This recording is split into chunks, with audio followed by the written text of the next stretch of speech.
Good evening, wanderers of the forgotten paths. Welcome to the shadow behind you, where the veil between history and horror thins to a razor's edge, and the ghosts of yesteryear claw their way back into the light. Or rather, into the suffocating darkness that clings to our souls. I am your guide through these shadowed realms, the one who unearths the tales that time itself tried to bury. Tonight, we venture into the heart of the Missouri Ozarks, that rugged labyrinth of mist, shrouded mountains and whispering hollows, where the earth seems to swallow secrets whole. It's 1891, a year when the frontier's wild edges were fraying, and civilization's grip was as tenuous as a spider's thread in the wind. Imagine, if you will, the Ozarks as they were then, a land of towering limestone bluffs draped in eternal fog, where ancient oaks twist like gnarled fingers reaching from the grave. Rivers carve through the valleys like veins pulsing with hidden life, and the air hangs heavy with the scent of damp earth, wild honeysuckle, and something sharper. Decay, perhaps, or the metallic tang of blood long soaked into the soil. Settlements were sparse, mere clusters of log cabins and clapboard, shacks huddled against the wilderness, connected by muddy trails that vanished in the rain. Travelers, miners chasing lead veins, drifters fleeing their pasts, families seeking new beginnings, passed through these parts, often never to be seen again. The Ozarks were a place where people disappeared, not always by accident, but sometimes by design, and in one such forgotten corner, nestled in a hollow near the mining town of Blackthorn Ridge, stood the Blackwood boarding house. Ah! The Blackwood sisters, Eliza and Abigail, names that now evoke a shiver like a cold breath on the nape of your neck. Eliza, the elder, with her sharp features and eyes like polished obsidian, always clad in a faded black dress that seemed to absorb the light. Abigail, younger and deceptively soft, her smile a lure that hid teeth too eager to bite. They ran that boarding house with an efficiency that bordered on the unnatural, offering weary souls a bed, a fire, and a bowl of their infamous stew, thick, savory, laced with herbs from the wild woods, and always piping hot. "Come in from the chill," they'd say, their voices harmonizing like a siren's call. "Rest your bones. We've got just the thing to warm you from the inside out." But what if I told you that the warmth came at a price far steeper than coin? That the stew's secret ingredient wasn't venison or pork, but something far more forbidden, flesh carved from the very guests who dined upon it the night before. Yes, dear listener, this is no mere ghost story or campfire yarn. This is the macabre saga of the Boardinghouse Sisters, whose dark secrets turned hospitality into horror and sustenance into sin. As we peel back the layers of this tale, you'll feel the fog closing in, the shadows lengthening. You'll question every meal shared with strangers, every invitation into a warm hearth on a cold night, for in the Ozarks of 1891, trust was a luxury few could afford, and hunger, well, hunger could drive even the most pious to the depths of depravity.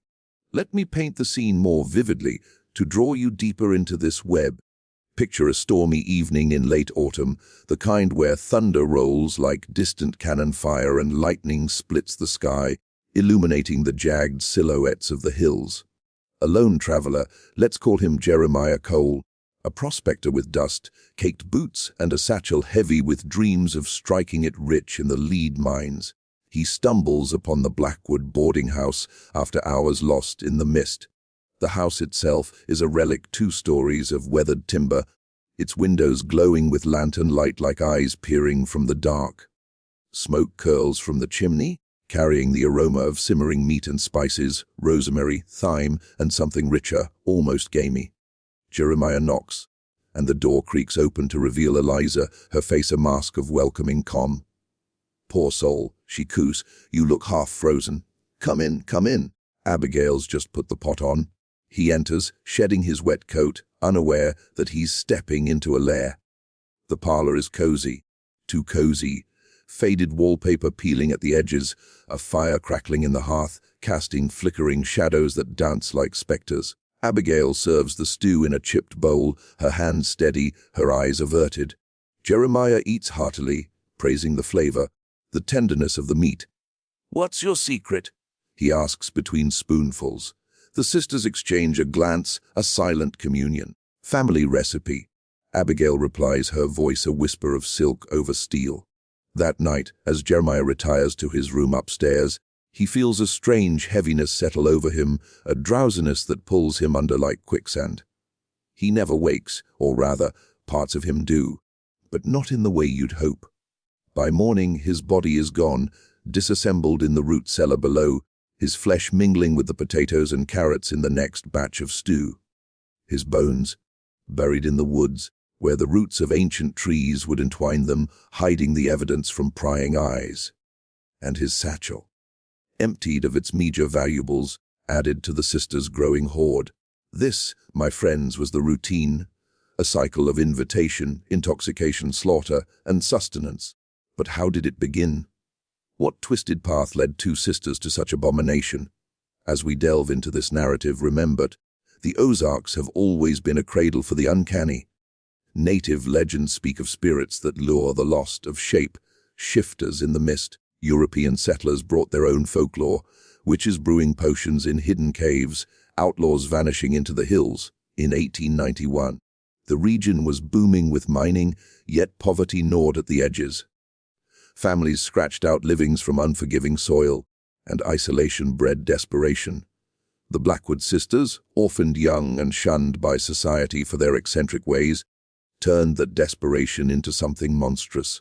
Their story is a tapestry woven from threads of survival madness and the primal urge to consume. But enough teasing. Lean in closer, dim the lights, and let the tale unfold.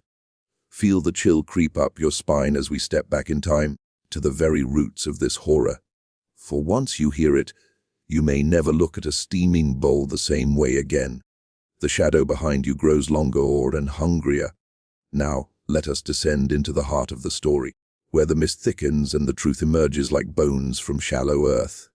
Our tale begins not in 1891, but years earlier, in the shadowed cradle of the Blackwood family. Eliza Blackwood was born in 1855 under a blood moon that old-timers swore foretold calamity. Her sister Abigail followed 3 years later in a birthing room filled with the cries of their mother, who whispered of dark omens even as she nursed her babes. The Blackwoods were hill folk, descendants of Scottish immigrants who fled the old world's famines only to find new hungers in the new world. Their father, Harlan Blackwood, was a hard man, a trapper and farmer who wrested a living from the Ozark wilderness near what would become Blackthorn Ridge. A fictional name I'll use to protect the echoes of the real place, though locals know it well. Harlan's cabin was a fortress against the wild log walls chinked with mud, a stone hearth that belched smoke like a dragon's maw. The family lived off venison, cornmeal, and whatever the forest provided. Berries in summer, roots in winter. But winters in the Ozarks were merciless, the snow piling like shrouds over the land, cutting off trails and starving the unwary. One such winter in 1868, when Eliza was 13 and Abigail 10, tragedy struck. A blizzard howled for days, burying the cabin in white oblivion. Food stores dwindled. The last hog was slaughtered, its blood staining the snow crimson. Harlan ventured out to hunt, but the storm claimed him, his frozen body found weeks later, half-eaten by wolves. Their mother, frail and broken, succumbed soon after to fever and grief. The sisters were alone, 2 girls in a vast, indifferent wilderness. Whispers in the nearest town spoke of charity, but the Blackwoods had always been outsiders. Rumored to practice old ways, herbal remedies that bordered on witchcraft.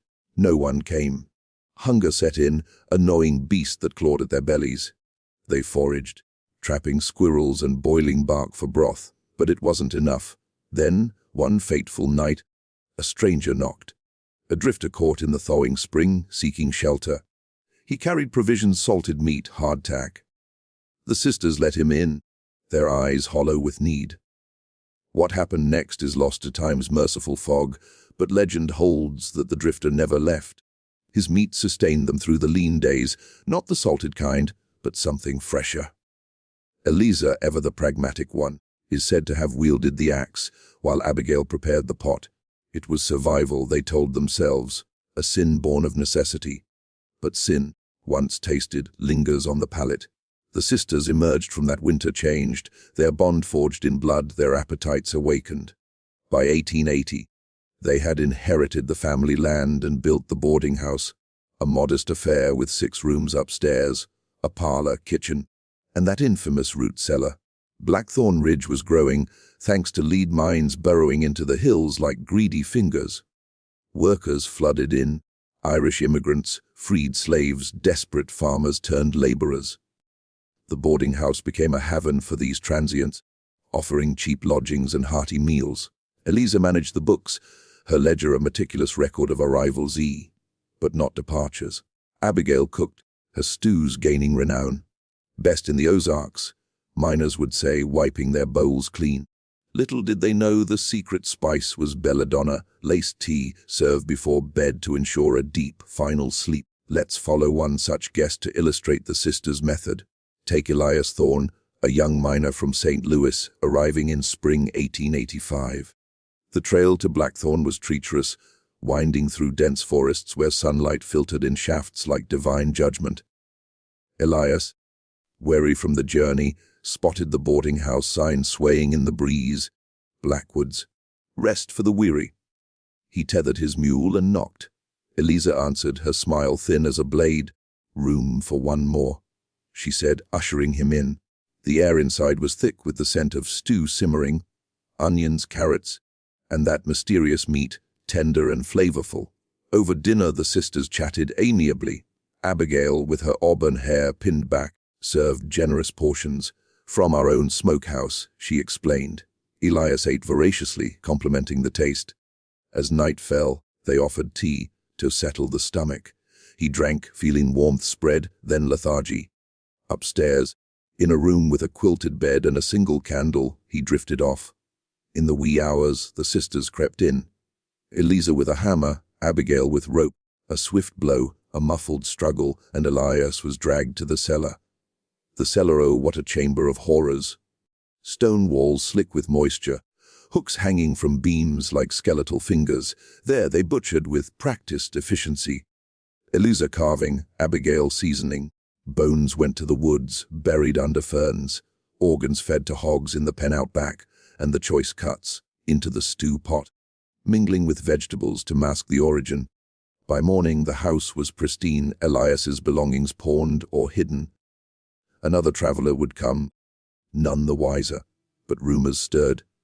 Miners spoke of missing comrades, men who vanished after boasting of heading to Blackwoods. A sheriff from nearby Potosi dismissed it as hill folk nonsense, but unease grew. The sisters, meanwhile, prospered. Their garden flourished unnaturally, as if nourished by something more than soil. Wild animals avoided the property, sensing the taint. And at night, strange sounds emanated from the house, low moans, perhaps the wind, or echoes of the damned.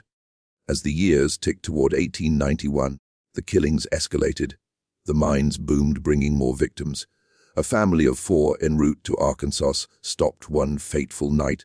The parents' flesh became stew, the children, well, tender meat needs little cooking. The sisters' eyes grew colder, their laughter rarer. Was it guilt gnawing at them, or merely the thrill fading? Eliza began keeping a journal hidden in the attic. Entries scrawled in faded inky. The hunger demands. We feed it, or it feeds on us. Tension built like storm clouds. A local preacher, Reverend Hale, visited, sensing evil. He dined but refused the tea, excusing himself early. That night, he dreamed of bloodied bowls and woke screaming. He spread warnings, but who listens to holy men in mining towns? Still, the net tightened. In summer 1891, a Pinkerton detective, hired by a missing man's kin, arrived undercover. His name Harlan Voss, ironic echo of the sisters' father. Voss posed as a surveyor, booking a room. He noted the sisters' oddities. Eliza's unblinking stare, Abigail's humming tunes that sounded like funeral dirges. Dinner was stew, of course. He ate sparingly, suspicious. That night, as they approached with hammer raised, Voss fought back. A struggle ensued, shouts echoing through the house. He escaped wounded and rode for help. The town mobilized. A posse descended on the boarding house at dawn, lanterns cutting through the fog. They found the sisters in the kitchen, calm as death, stirring the pot. "Just breakfast," Eliza said with a smile. But the cellar revealed the truth, hooks dripping red, barrels of salted flesh, bones in sacks. The woods yielded graves, dozens, some fresh, others skeletal. The stew pot, when emptied, held a finger bone, boiled clean. Arrested, the sisters confessed little, their eyes vacant. Trial was swift, hanging followed. But as the noose tightened, Eliza whispered, "The hunger lives on." Their bodies were buried unmarked, but legends say they rise on misty nights, offering bowls to the unwary. With the foundation laid, let us plunge deeper into the abyss where the story's tendrils twist into true terror. By 1891, the Blackwood boarding house had become a synonym for vanishing, a black hole in the Ozarks fabric, swallowing souls without trace. The sisters' operation was polished, a macabre machine fueled by isolation and opportunity. But cracks were forming, invisible at first, like hairline fractures in bone before the break. Consider the conflicts that simmered beneath the surface. Eliza and Abigail's bond, once unbreakable, began to fray under the weight of their deeds. Eliza, the architect of their horror, grew paranoid. Convinced the hills themselves whispered accusations. She'd pace the attic at night, journal in hand, chronicling each kill with clinical detail. Victim 213 male approx, 40 robust, yielded fine cuts for 3 days' meals. Abigail, the executor, developed a taste for the ritual, her hands steady but her dreams haunted by faces bubbling in the pot. Arguments erupted in hushed tones, over portions, over risks. "We take too many," Abigail would hiss. "The town notices." Eliza's retort, "The hunger doesn't care." External pressures mounted. The mining boom brought not just victims but scrutiny. Blackthorn Ridge swelled to 500 souls, with a saloon, general store, and telegraph line connecting to the outside world. Missing persons reports trickled out, letters from worried families in St. Louis or Kansas City. "My brother John stopped at Blackwood's en route. No word since." Sheriff Harlan Meade, a grizzled veteran of the Civil War, dismissed most as runaways or accidents. The Ozarks were harsh, people fell into sinkholes, got lost in caves, or met bears. But Meade had his suspicions. Once he dined there, feeling queasy after the stew. "Odd flavor," he muttered. The sisters smiled innocently. Haunting events peppered the narrative, adding layers of supernatural dread. Guests reported nightmares, dreams of being carved alive, of meat hooks piercing flesh. One survivor, a peddler named Silas Grant, awoke mid-night to scratching under his bed. Peering down, he saw nothing, but in the morning found claw marks on the floorboards, as if something clawed from below. He fled at dawn, spreading tales of demons in the cellar. Locals whispered of ghosts, apparitions of missing men wandering the woods, their forms translucent, mouths agape in silent screams. The sisters themselves seemed touched by the otherworldly. Eliza claimed to hear voices, perhaps their victims, or ancestral spirits urging them on. Abigail collected trinkets from the dead, a locket here, a pocket watch there, arranging them in the attic like offerings. On full moons, they'd perform rituals, burning herbs and chanting in Gaelic tongues, inherited from their forebears. Was it madness, or something darker? Folklore suggests the Ozark soil is cursed, infused with native spirits displaced by settlers. The Osage, who once roamed these hills, spoke of flesh-eaters in their myths, beings that consumed to gain power. As 1891 wore on, the killings intensified. A particularly gruesome incident involved the Whittaker family, parents and 2 children, traveling west. They arrived in July, storm-ravaged and grateful for shelter. Dinner was lavish, stew with fresh bread. The tea did its work. In the cellar, the butchery was methodical, but the children's cries lingered in Abigail's mind. She faltered, weeping as she worked. Eliza slapped her. Their meat now, nothing more. The remains fed the boarders for a week, but one miner found a child's tooth in his bowl. He laughed it off as gristle, but word spread. Mysterious elements wove through animals behaving oddly, crows gathering on the roof like omens. The garden bloomed blood-red flowers, unnatural in the rocky soil. And the stew, it evolved. spiced with exotic herbs Abigail foraged, masking the human tang but enhancing the addiction. Repeat guests craved it, unaware of the hook. The climax brewed in autumn. Harlan Voss, the Pinkerton, infiltrated. Posing as a miner, he observed. Eliza's ledger showed discrepancies. Guests checked in, but no check-outs. He sampled the stew, noting its richness, and pocketed a sample. That night, as the sisters struck, Voss was ready.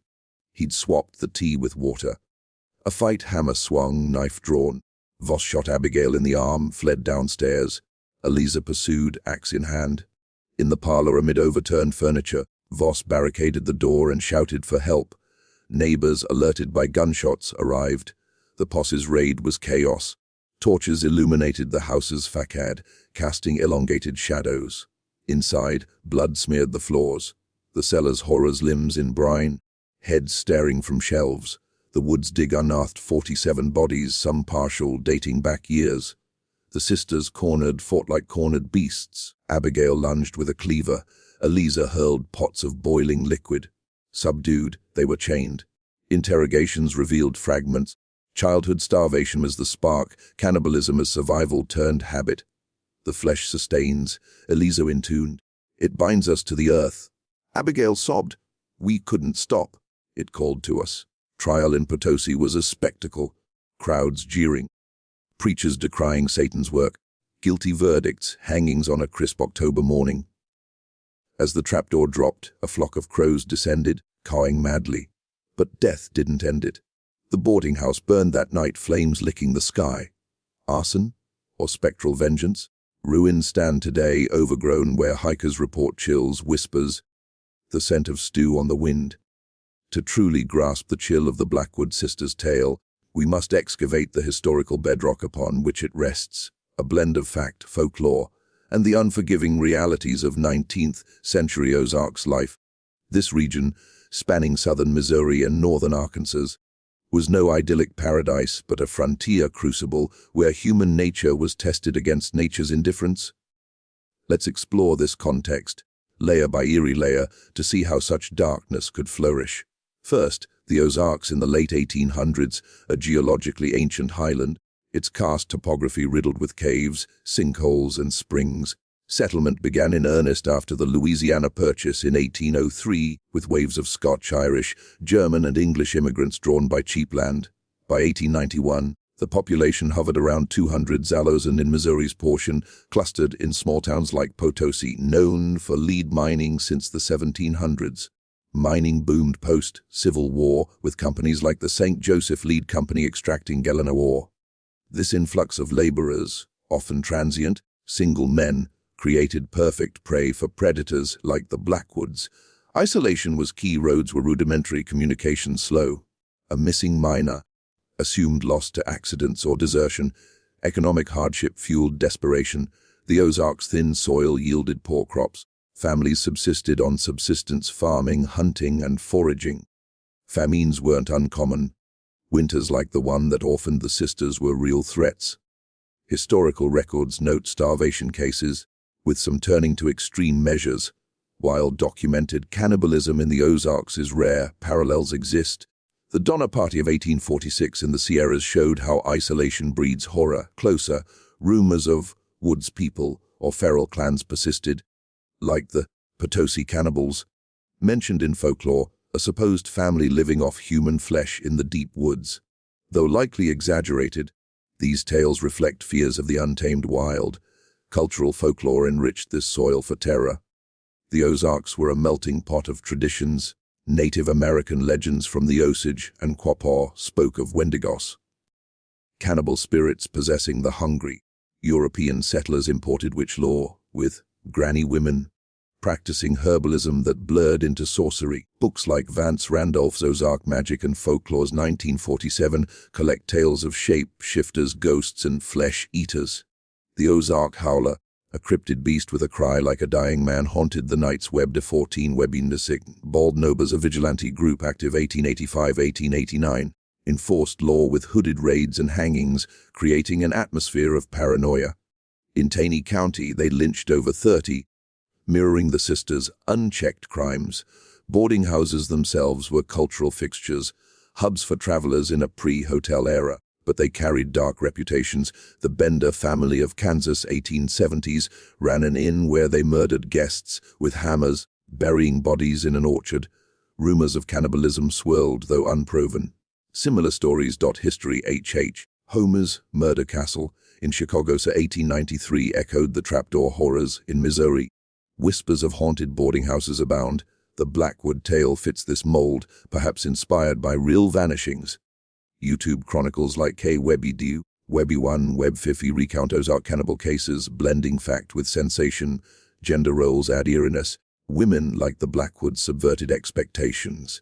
In patriarchal frontier society, sisters running a business were anomalies, often viewed suspiciously. Female serial killers were rare but potent in law. Think Lizzie Borden's 1892. Cannibalism tied to cultural taboos. In Osage myths, it granted power but cursed the soul. Post-Civil War trauma. Missouri was a border state, ravaged by guerrillas like Quantrill, left scars, fostering distrust. Educational yet eerie. The Ozarks' biodiversity hid crimes, dense forests swallowed graves, caves preserved bodies. Archaeological finds include native burial sites with evidence of ritual cannibalism, echoing universal myths. Blend this with Christian fears of damnation, and you have a cauldron for stories like this. In authenticity's haze, fact and folklore merge. Was there a real Blackwood case? Snippets suggest legends of cannibal sisters in 1880s Ozarks are Web 21, Web 25. Perhaps apocryphal but rooted in truth. Vigilante justice ended many such tales without records. This context unsettles because it's plausible hunger, isolation, opportunity birthing monsters in human skin. Having unearthed the narrative and its roots, let us now dissect it with a scalpel's precision, probing the symbolic veins and psychological arteries that pulse beneath. The Blackwood Sisters story is no mere gore fest. It's a mirror reflecting universal fears, cultural traumas, and the abyss of human nature. We'll explore these themes in an ominous light, as if whispering forbidden knowledge in a dimly lit chamber where every insight casts longer shadows. Symbolically, the stew stands central, a cauldron of communion turned corruption. In folklore, shared meals bond communities, but here it's inversion, hospitality as predation. The flesh, as food motif, evokes the Eucharist's transubstantiation, twisted into sacrilege. The sisters consume to survive, but symbolically they ingest victims' essences. Strength from the strong, youth from the young, mirroring Wendigo myths where cannibalism transforms one into a monster. The boarding house itself symbolizes the womb, nurturing facade hiding devouring more, a Freudian nod to maternal betrayal. Eliza and Abigail, orphaned, recreate family through horror, their bond a dark sisterhood, echoing Greek fates or Shakespeare's witches. Psychologically, isolation breeds madness. The Ozarks' remoteness amplifies cabin fever, hypervigilance turning to paranoia.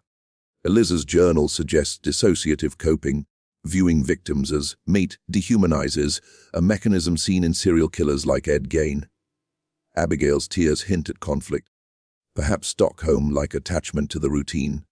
Hunger as trigger starvation alters brain chemistry, suppressing empathy via survival instincts. Studies on famine survivors, e.g., Ukrainian Holodomor, show moral erosion paralleling the sisters' descent. Cannibalism taps primal fears. The taboo shatters civilization's veneer, revealing the beast within. Jungian shadows manifest, the repressed self emerging in crisis, connecting to universal fears, the stranger danger archetype. Travelers embody vulnerability, the sisters exploit trust, echoing Bluebeard or Hansel and Gretel. In a mobile society, this resonates. Think modern hitchhiker horrors. Cultural trauma. Post-Civil War Missouri bore wounds of division, with bushwhacker violence normalizing brutality. Economic inequality, miners vs. owners. Mirrors class devouring the poor, literally feeding on the poor. Gender dynamics, women as killers subvert nurturing stereotypes, evoking fears of emasculation or matriarchal tyranny. In folklore, cannibal sisters, Webu 26, Web 180, symbolize female agency gone awry, punishing patriarchal intrusion. Human nature's dark side, Hobbesian state of nature, where, sans law, man is wolf to man. The Blackwoods illustrate moral relativism, survival justifying evil. Yet, their escalation suggests addiction, dopamine from power, thrill-seeking. Thematic ties to colonialism, settlers, consuming, native lands, displacing Osage, whose spirits perhaps curse the sisters. Environmental allegory, Ozark's mining scarred the earth as the sisters scar humanity. Ominously, this connects to today. Isolation in digital age breeds echo chambers of depravity. True crime, fascination, podcasts, docs, mirrors our voyeuristic hunger for horror. Those hearing this tale feed your shadow. The story warns evil lurks in the familiar, the bowl before you. In exploring, we confront our capacity for monstrosity, leaving us haunted by the question, what hungers hide within? As our journey through the mists of the Missouri Ozarks draws to a close, let the echoes of the Blackwood Sisters' horrors linger like fog in the hollows. We've traversed the slow unraveling of their dark secrets, from orphaned girls forged in famine's fire to monstrous hostesses serving flesh as stew. In 1891, their boarding house stood as a beacon of false warmth, luring the weary to their doom, only to be exposed in a blaze of revelation and flame. 47 graves in the woods, a cellar of nightmares, confessions whispered on the gallows. These are the bones of the tale, but the spirit endures. Summarizing chillingly, Eliza and Abigail embodied the Ozarks' dual nature, beautiful yet brutal, nurturing yet devouring. Their story blends survival's desperation with depravity's allure, a cautionary fable where hunger transcends the physical, gnawing at the soul. The historical canvas, mining booms, folklore phantoms, vigilante shadows, paints authenticity, while thematic depths reveal mirrors to our fears. Isolation's madness, trust fragility, humanity's thin civilized skin. Yet, questions persist, haunting the edges. Did the sisters act alone, or did spectral forces guide their hands? Locals swear the ruins whisper on windy nights, the scent of stew wafting impossibly. Hikers vanish still, coincidence or legacy? And what of us, dear listener? In hearing this, have you invited the shadow closer? Next time you dine with strangers, savor a mysterious meal, remember the hunger lives on patient, waiting. Fade into the night, but watch your back. The shadow behind you, it stirs.